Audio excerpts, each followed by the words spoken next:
Today I'm going to speak to you about private equity value driver approach.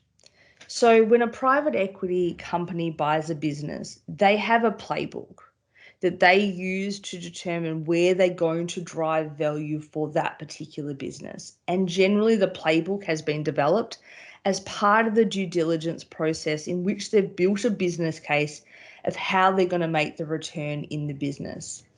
So anyone who buys a business, whether you're private equity or you're not private equity, understanding what are the levers that you can pull to create value for your business is really, really important.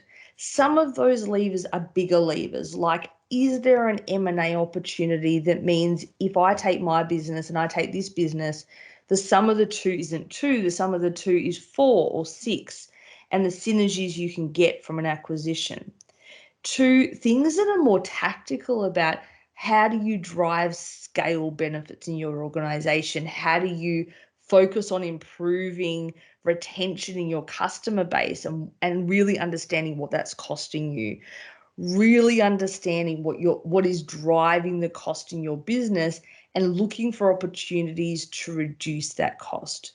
So things like your procurement strategy, things like using a zero-based budget to reset your whole budget, being very clear on what your strategic imperatives are and really aligning your expenditure to those strategic initiatives. And in most organizations, a large component of their expense base is in labor.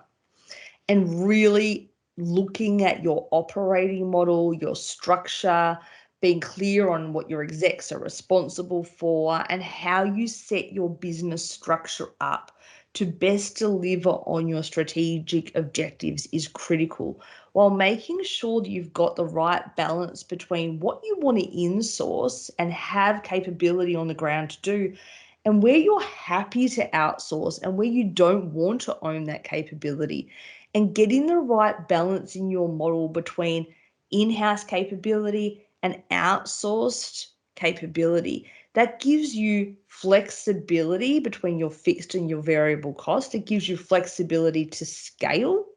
It gives you flexibility to scale up or down. And considering labor is such a significant component of your business, getting that right balance and mix alignment to your strategy is critical.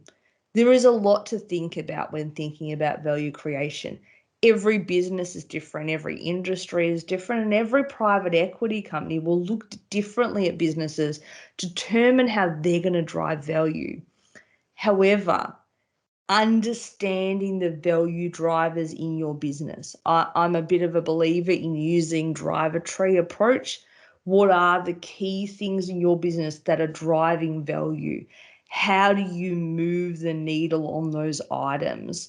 And really working out where your activity is going to give you the biggest bang for your buck. Thank you for tuning in today on Whiteark Bites.